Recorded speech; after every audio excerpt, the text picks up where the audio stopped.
Bonsoir à toutes et à tous et bienvenue dans ce nouvel épisode, ce nouveau podcast de Bric-à-brac d'idées.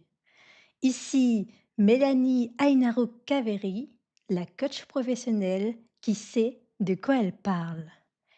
Et aujourd'hui, je vais vous faire part d'une lecture d'un post que j'ai créé aujourd'hui et dont vous allez découvrir le thème. Alors, c'est un poste qui parle de solidarité, de lien, d'impuissance et de force collective. Sans plus tarder, je vous fais la lecture.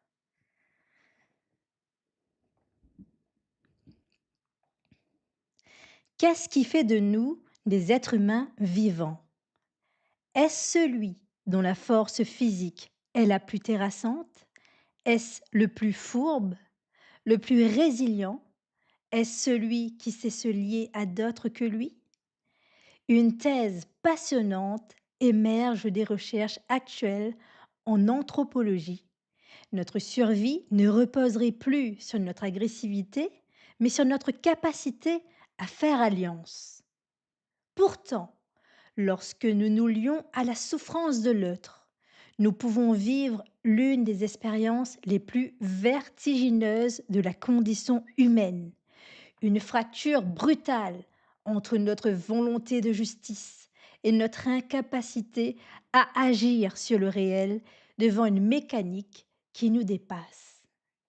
Nous développons alors des stratégies de défense, le détournement du regard, l'indifférence protectrice, la colère stérile, et nous pouvons même aller jusqu'à la reproduction d'une forme de violence.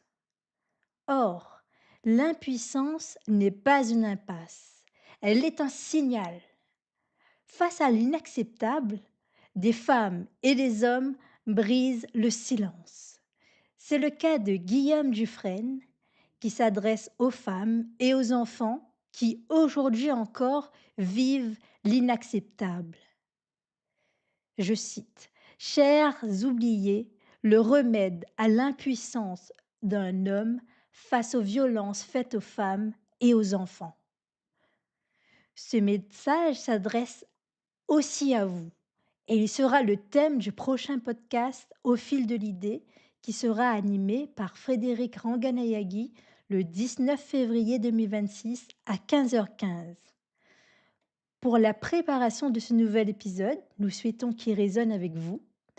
Quelles questions aimeriez-vous poser à Guillaume? Donc, dites-le nous en commentaire, vous avez la parole. Frédéric sélectionnera une pour la lui poser en direct.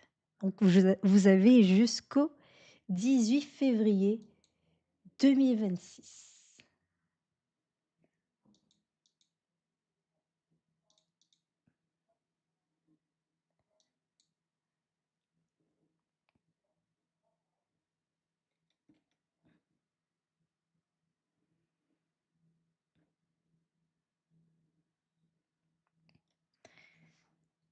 Et après avoir évoqué donc ce thème fort, j'aimerais à mon échelle aussi communiquer des ressources qui peuvent être intéressantes, puisqu'on a parlé, enfin, en tout cas dans ce poste, je parlais également du fait que l'impuissance peut également générer des violences et on peut aussi passer par la prévention et il existe des dispositifs qui peuvent aider les personnes qui souhaitent justement, qui remarquent qu'ils ont cette envie de passer à l'acte et qui aimeraient bénéficier d'une aide. Alors,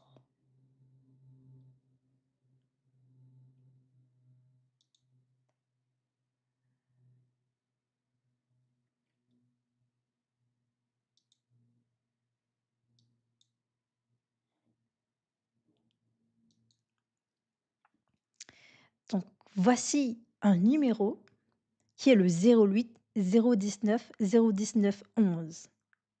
Dans mon couple, je ne contrôle pas ma violence, je craque, j'insulte, je frappe, j'ai besoin de me faire aider, j'arrête d'être violent.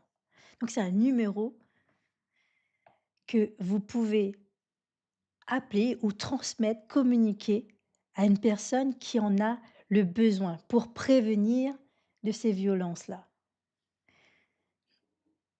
Une autre ressource qui me tient à cœur, de partager ici, qui est également le 3919, qui est une plateforme sur lequel qui peut être un premier point de contact pour les femmes victimes de violences. Donc elles vont être accueillies par un interlocuteur qui va pouvoir les informer sur leur situation et les orienter aussi. C'était les informations que je souhaitais communiquer avec vous et je vous remercie pour votre écoute et votre présence et je vous dis à bientôt. Merci et au revoir.